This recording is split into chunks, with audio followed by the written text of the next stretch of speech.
Hai you people, happy weekend. Kembali lagi bersama aku Fahri. Dan aku Eja. Kita lagi ada di program News Weekend. Untuk you people dimanapun Anda berada, tetap jaga kesehatan dan selamat berakhir pekan. Selamat menghabiskan waktu dengan orang-orang terkasih nih, keluarga, sahabat, teman, dan sebagainya. Ya, nah untuk you people, seperti biasa kita akan menyajikan 5 informasi berita menarik untuk Anda, jadi stay tune sampai akhir.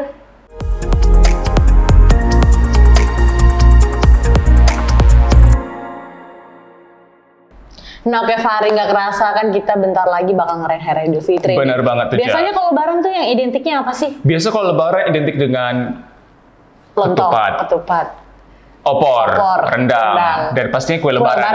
Ya. Ngomong-ngomong mengenai kue lebaran, permintaan aneka kue lebaran jelang Hari Raya Idul Fitri di salah satu rumah produksi kue kering di Kecamatan Pontianak Selatan meningkat hingga 400% jika dibandingkan dengan tahun sebelumnya. Iya betul sekali. Jadi seperti apa sih informasinya di Pontianak yang mengalami peningkatan permintaan aneka kue lebaran? Ini dia. Penjualan aneka kue kering di salah satu rumah produksi di Pontianak meningkat hingga 400%. Tahun lalu, angka penjualan kue kering sebanyak 17,5 ton. Sedangkan pada jelang lebaran tahun ini, diperkirakan mampu mencapai 70 ton lebih.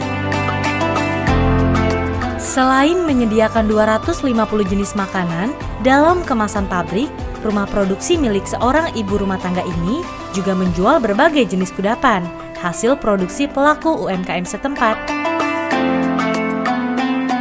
Pemilik rumah produksi kue kering Pontianak Selatan, Mukaromah mengatakan, meningkatnya pesanan kue kering pada jelang lebaran tahun ini merupakan dampak dari kebijakan pemerintah terkait kelonggaran aktivitas masyarakat, salah satunya tradisi mudik yang kembali diperbolehkan, sehingga banyak warga yang membeli kue kering untuk dibawa pulang ke kampung halamannya. Kalau untuk lebaran, untuk dodol aja udah 20 ton.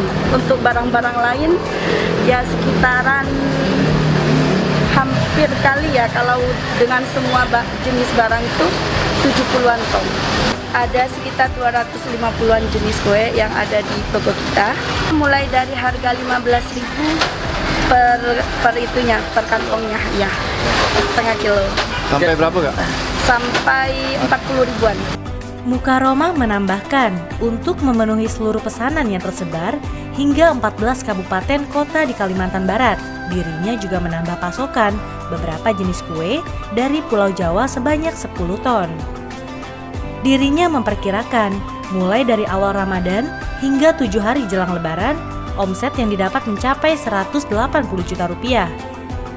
Dari Pontianak, Kalimantan Barat, Kantor Berita Antara, UTV mengabarkan.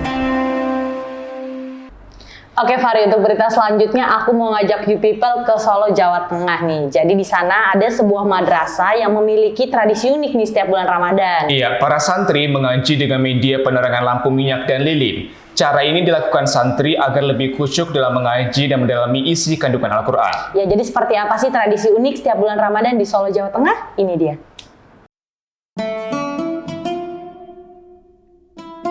Lantunan ayat suci Al-Quran terdengar bersahutan antara santriwan dan santriwati dari masjid.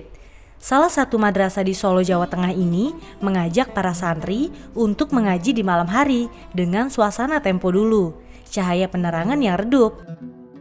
Para santri ini mengaji dengan suasana cahaya yang temaram, sehingga membuat mengaji menjadi semakin khusyuk. Kepala Madrasah Ibtidaiyah Ulumul Quran Ali bin Abi Tholib, Dia Hikmawati mengatakan, kegiatan ini rutin dilakukan di sepertiga akhir Ramadan untuk menyambut malam Lailatul Qadar. Kegiatan ini memang ada kaitannya dengan malam Lailatul Qadar. Kan sebagai pedoman hidup dan cahaya juga di dunia maupun di akhirat. Dengan membaca, menghafalkan dan mempelajari Al-Quran, harapannya anak-anak itu bisa menjadikan Al-Quran itu sebagai pedomannya. Bagi para santri, mengaji dengan penerang lampu minyak memiliki seni tersendiri karena mereka lebih bisa berkonsentrasi dan lebih khusyuk sehingga dapat menghayati isi kandungan di setiap Al-Quran. Lebih tenang, lebih damai, lebih fokus karena kita bisa merasakan hidup seperti dahulu, gak ada lampu, makanya pakai lilin, lebih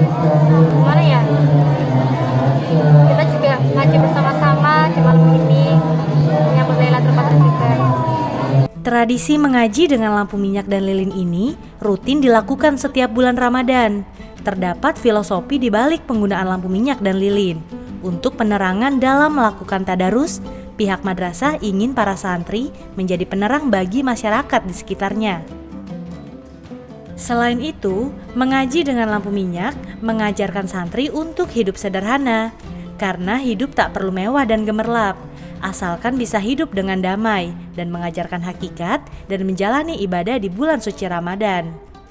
Dari Solo, Jawa Tengah, Kantor Berita Antara, UTV mengabarkan. Nah, oke Fari, kalau orang Lebaran kan biasanya identik sama liburan nih, sama keluarga. Pastinya, Ada iya. rekomendasi nggak sih tempat liburan di Ada mana? Bang Anca, Badan Pelaksana Otorita Danau Toba siap untuk menyambut wisatawan di Toba Caldera Resort yang diprediksi akan berkunjung hingga ribuan orang perharinya pada liburan Lebaran. Ya, kawasan Toba Caldera Resort juga telah menyiapkan sejumlah atraksi budaya untuk menyambut wisatawan yang akan datang nanti. Ya, jadi seperti apa sensasi menginap di tengah hutan berlatar Danau Toba? Ini dia informasinya.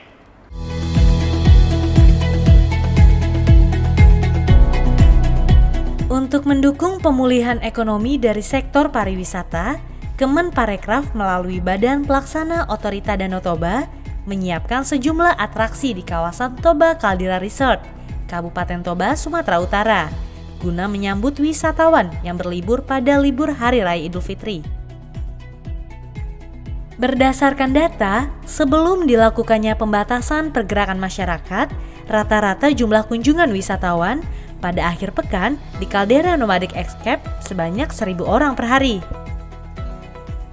Jumlah tersebut diprediksi akan bertambah pada masa libur Lebaran nanti, karena adanya kelonggaran kegiatan masyarakat pada masa pandemi COVID-19. Direktur Keuangan Umum dan Komunikasi Publik BPODT, Bambang Cahyo Murdoko mengatakan, untuk menghibur para wisatawan, pihaknya menyiapkan sejumlah atraksi budaya seperti pertunjukan tari tortor dan musik khas Toba. Selain atraksi budaya, hunian dengan konsep Bobo Cabin siap menjadi pilihan tempat tinggal wisatawan yang ingin merasakan sensasi menginap di tengah hutan yang berlatar pemandangan Danau Toba dari ketinggian. Pergerakan wisatawan Nusantara. Nah, momen ini sangat baik untuk mengunjungi destinasi-destinasi wisata yang ada di kawasan Danau Toba, khususnya The Caldera Toba Nomadic Escape.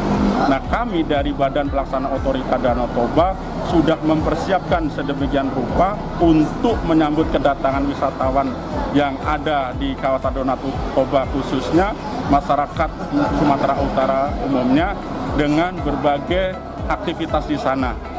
Bambang menambahkan, konsep wisata ramah lingkungan siap menampung wisatawan yang datang dari Kota Medan, Binjai, dan wilayah lain di luar kawasan Danau Toba. Tarif masuk Toba Caldera Resort pada hari biasa pengunjung dikenakan tarif Rp15.000 per orang, sedangkan hari libur sebesar Rp20.000 per orang. Khusus pelajar, pengelola mengenakan tarif Rp10.000 per orang, dan anak umur di bawah 5 tahun sebesar Rp5.000 per orang. Dari Medan, Sumatera Utara, Kantor Berita Antara, UTV mengabarkan. Informasi selanjutnya, You People, Komisi Pemberantasan Korupsi menetapkan Bupati Bogor Ade Yasin bersama 7 orang lainnya sebagai tersangka dalam kasus dugaan suap terkait pengurusan laporan keuangan pemerintah Kabupaten Bogor, Jawa Barat tahun anggaran 2021. Ya, seperti apa informasi selengkapnya? Berikut liputannya.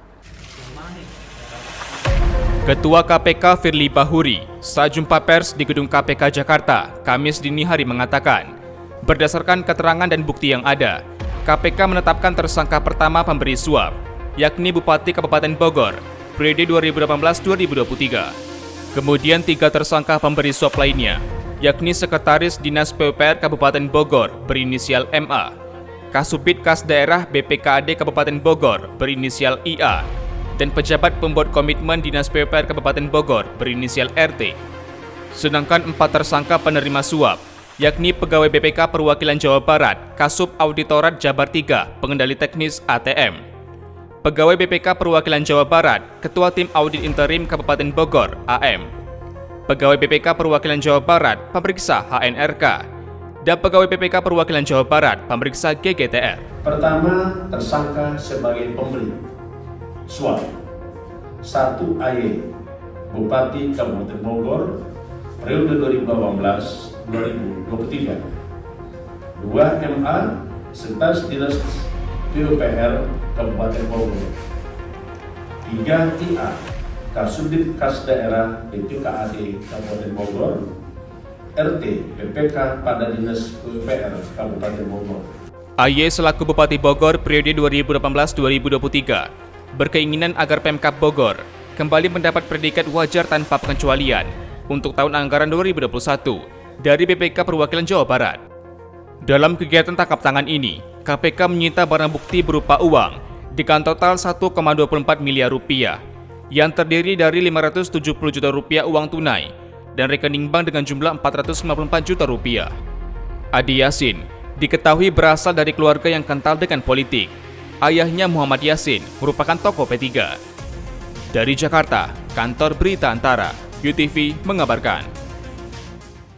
Oke, berita selanjutnya sekaligus menutup edisi Yunis Weekend kali ini yang dimana musisi cover Triswaka dan Zinedine Zidane disomasi sejumlah pencipta lagu. Mereka menuntut royalti sebesar 1 miliar rupiah untuk setiap lagu yang mereka nyanyikan. Ya, seperti apa informasi lengkapnya? Berikut liputannya.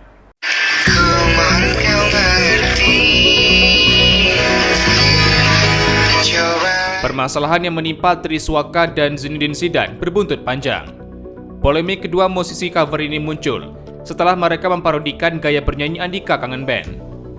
Tidak hanya dibully oleh masyarakat, cibiran juga banyak bermunculan. Kini dua penyanyi cover tersebut dihadapkan pada somasi kedua yang dilayangkan oleh Forum Komunikasi Artis Minangkabau Indonesia atau Forkami. Kali ini, somasi dilayangkan oleh komposer Erwin Agam kepada Triswaka dan Zinedine Zidane yang mengcover sekaligus memonetisasi lagu Emas Hantaran. Erwin Agam merasa dirugikan akibat tindakan yang mengcover lagunya tanpa izin, sementara keduanya meraup jutaan penonton di channel YouTube mereka. Ketua Advokasi Forkami, Arianto mengatakan, somasi pertama yang dilayangkan yakni meminta Triswaka dan Zinedine Zidane agar meminta maaf kepada seluruh fans lagu Melayu, khususnya kepada vokalis Kangen Band Andika Mahesa. Somasi kedua, para pencipta lagu menuntut Triswaka dan Zinedine Zidane membayar sebesar 1 miliar rupiah untuk setiap karya yang pernah mereka nyanyikan.